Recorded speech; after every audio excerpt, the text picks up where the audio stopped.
Hey guys, so firstly, let me apologize for my pretty much naked face. I just could not bring myself to put on makeup this morning. So yeah, sorry about that. Anyways, March has ended and I'm so happy because now it's only like 60 more days until I go home and I'm so excited. I miss my bed so much and I miss American food so much. Oh my goodness. So anyways, let's go ahead and jump into the books that I read in March. I finished 3 books, 2 of them physical books and 1 of them an ebook, and I'm currently in the process of reading 3 books as well.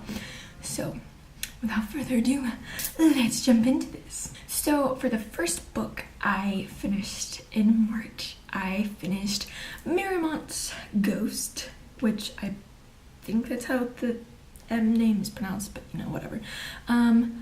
Yeah, so if you so if you watched last month's wrap-up, you heard me kind of talk about this. And if you've been friends with me on Goodreads, you know I've been reading this thing since like November of last year. And so I finally finished it, and I absolutely hated this book. Like, I thought it'd be cool because it had ghosts in the title. It talks about a ghost. I was like, ooh, I love ghost stories. And it's set in 1800s France, I believe, and then they like migrate to America. And so I was like, oh, this sounds like really cool. And no, it's not what you expected, and I just had a really hard time like getting through it. I just didn't like it, and I also got really confused because our main character is French and she does not speak English. And so, you know, as you're reading it while they're in France, you're reading in English, but really they're speaking French. But then when they move over to America, her cousin, who she like moves in with her aunt, her cousin speaks both English and French. And so it was really confusing at times when they would have like an American come in and be speaking English, and like then like French, like I got really confused like that second half of the book, and it was just like it was not what I expected. And I think that's part of the issue, was it was not what I expected. So I gave it a 2 out of 5 stars. The second book I finished in March was The Hero of Ages by Brandon Sanderson. This is book 3 in the Mistborn series, and let me just freaking tell you, it is absolutely fantabulous. I loved every second of it. Like the entire 700 pages like kept me like gripped at the end of my seat till I finished. And let me just say, like, I do have a book talk over this, which I will link it down below once it's posted. I absolutely love this. Like 5 out of 5 stars, no doubt. And honestly, this is like one of my favorite endings to a series ever. Like, even though, yes, it was heartbreaking, and I'm out of focus, yay. Even though that it was heartbreaking and I was just like, no, please, I still absolutely loved it. Loved all the characters. It definitely ended a way that I did not see coming, which makes me love it even more because I'm really good about guessing like plot twists coming up, and it just like makes me really sad, but like so freaking amazing. If you have not read Mistborn yet, you need to like get your ass on the bandwagon and read it, because honestly, this man is a freaking fantasy genius. Let me just leave it at that. And the final book that I finished in March was The Strange Case of Dr. Jekyll and Mr. Hyde by Robert Louis Stevenson. This obviously is a classic, and everybody knows what Dr. Jekyll and Mr. Hyde is about. I had to read this for my literature class that I'm taking here because I have to write a paper over it, which I am slowly forcing myself to do. It is not an easy task. And like, so he gave us a list of books and we got to pick out what we wanted to read. So I picked out Dr. Jekyll and Mr. Hyde, and let me just tell you, I absolutely love this book. Like, and it was really easy. It was like 75 pages. So it was super easy to get through, and I loved it. Like, it was just so freaking awesome. Like, if you, like, and I'm not a big classics person. The few classics I have read, I haven't quite enjoyed because I have issues getting through them with the different language, you know, because, like, obviously, like, grammar and writing and everything evolves over time, and so, but I loved this. Like, the characters were awesome. The story, like, kept you, like, at the edge of your seat, like, is Hyde really another person, or is he just this manifestation of Jekyll? That, you know, it was just so freaking amazing. And also in this Penguin English Library edition, thank you Book Depository, they added another one of his little short stories, The Bottle Imp, which was so freaking good. Like, it's only like 20 pages, I think. 30 pages. And it was so freaking good. Like, honestly, Stevenson, I actually, like, I really enjoy his writing styles, and his story ideas are gothic and creepy, but I absolutely love it. So I definitely think I may be looking more into some of his other works, just because I enjoyed Dr. Jekyll and Mr Hyde and The Bottle Imp so much. Like, if you're not into classics and you like creepy stuff, you should read this. Like, it's, like I said, like, all together with the bonus story in the back, it's only like 100-something pages, so it was super easy to fly through, and I loved it. Also, I am now a Book Depository affiliate, and my link is down below in the thingy. If you buy books from Book Depository, you know, feel free to use that link, because a little bit of the proceeds do go to me. Help your fellow struggling college student in the world. But anyways, so absolutely love this. It was great. It was a 3 out of 5 stars. So those are the 3 books I finished in March. Now into the books that I started in March. So first off, I have been reading Broken Flowers by Robert M. Drake, which is just a book of poetry about death and heaven, and, you know, kind of trying to like find your place in the world and like recover. And I've slowly been working through this since like March, I think it was. I think it started in March, maybe it started in February, I don't really remember. So I just kind of pick it up and read a few poems, like every once in a while, like here and there. And like, let me just tell you, like, if you see any purple, like, I highlight like my favorite stuff in purple, because purple is my favorite color. So like favorite quotes and stuff in books, I'll highlight.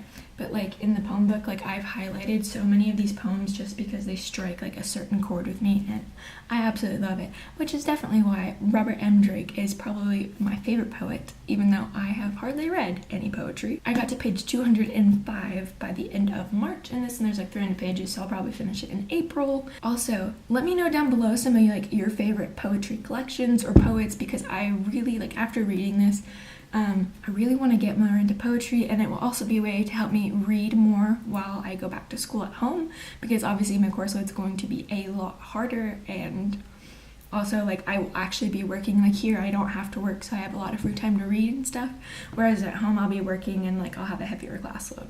So like please let me know some of your favorite poets and poetry collections so I can check them out when I get home and ready for fall semester. The next book I started like literally right after I finished Hero of Ages, and that book is Good Omens, The Nice and Accurate Prophecies of Agnes Nutter, Witch by Neil Gaiman and Terry Pratchett. Now, my feelings on this book so far. I am 197 pages in, and I've had a really hard time continuing to get myself to read this. It's about the end of the world, basically, and we see through the perspectives of a demon and an angel who have been living on Earth, and they're not quite ready for the world to end. And they've also lost the Antichrist, and it's about them, I think, trying to stop the end of the world. And so I thought it would be really funny, and it is funny, but like I'm just not enjoying it as much as I thought I would, and so I'm having a really hard time like getting myself to pick it up and like continue to read it. But I also think like it's not the story, like the characters are cool, the premise of the story sounds really interesting. I think my biggest problem with this is there's no chapters. Like they have like the split breaks in the page, I don't know, right here, where then it starts back in the beginning font and stuff. So like that's like a break, but it's like really hard like without chapters, and it's divided up in 3 or 4 day sections. So it's like the beginning is like 11 years before the story starts, and it's like Thursday, Friday, Saturday, and it's like the 3 or 4 like last days of the world.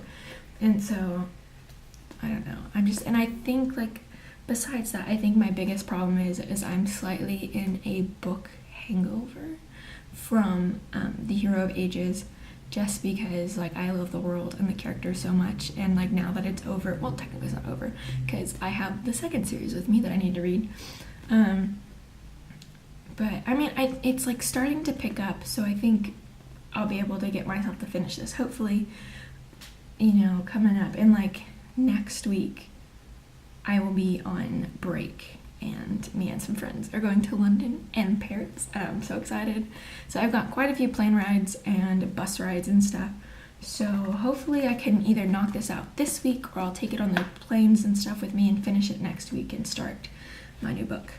But it's kind of right now. Like, I don't know how I feel about this. Like, I want to like it, but then I'm having issues. But I honestly think it's because I'm in a reading slump right now, because Brandon Sanderson is like a god. Okay, so the last book I started in March was Tattoo Thief by Heidi Joy True. I don't know. You know, here's the picture. See what her last name is. I don't know how to pronounce it. If you guys have been around, you've realized that like I am trying to get myself to read more Kindle books, just because it's easier to have a book on my phone, so it's actually everywhere I go. I mean, I take a physical book with me too, but they don't necessarily always fit in my pockets or my purse, but my phone does. So, and I've also been reading this at school, so it's easy, like when we do breaks and stuff in class, because Spain has such a weird like school system. I sit and I can read some of my books. So like this book is about a girl who goes off to New York to work for her uncle, and he's like a high-end like real estate guy, and so she starts doing house sitting gigs for his company. She starts house sitting for this bad boy rock star, and I freaking love it. I love it so much because I am such a sucker for misunderstood bad boy stories. And here we go. It's beautiful. So I got like 60% through in March, and like I am in love with this. I cannot wait to finish this. Like, it's like the writing's decent, and the characters, the two main characters, I kind of enjoy reading from. I definitely enjoy when we get snippets of Gavin, who's the rock star. So for some of the side characters, they're not great, because I don't feel like they're like truly like developed, or like then she'll just like throw in, like from where I am, she'll just like throw in stuff into the story that's just kind of like, where did this come from? And like you didn't need to elaborate so much on it. But anyways, like I am truly enjoying the story a lot. So those are the books I finished in March, and hopefully I can actually read more in April and hopefully enjoy more of what I've read. I mean, I just need to finish this book that I'm reading right now. I'm just having so many issues with it. Yeah. Oh, also, so I don't know, I know I've mentioned this a couple times. So I started a personal channel. Well, I've had it. I just haven't posted videos on it. I have a personal channel, and I've been using it to upload my adventures in Spain. So if you want to check it out, it is linked down below. I think it's like the very bottom of the box. You go down, it's like vlog channel or whatever. Click that and you can go watch it. I think I have 4 or 5 vlogs up from Spain. I have one from Ubeda, like, because me and my friends have kind of been like traveling Spain and stuff. So I have a vlog for Ubeda, a vlog for like going up to the castle here in Jaén. I have one for Granada, Madrid, and I don't have Seville up yet. I have to put that together because that's where I went last weekend. But yeah, so totally check this out. Let me know what you think. I don't know what I'm going to do on that channel yet. I do want to do a personal channel. I've recently gotten into bullet journaling, so I think I might do bullet journaling stuff, and I'm also really into music. I know, like, I kind of talk about it. I don't know if I like talk about it enough on here, but I'm definitely like super into music, and I'm super into going to concerts, so I think I may start doing stuff on that channel as well towards that. Feel free to go over there, give my videos a big like, and don't forget to subscribe for them. And also for this channel, if you enjoyed this, give it a big thumbs up, and don't forget to subscribe. I make new videos every Thursday, and all my social media links are down below too if you want to friend me or follow me or whatever. So that is cool with me. But yeah, so I will see you guys in my next video.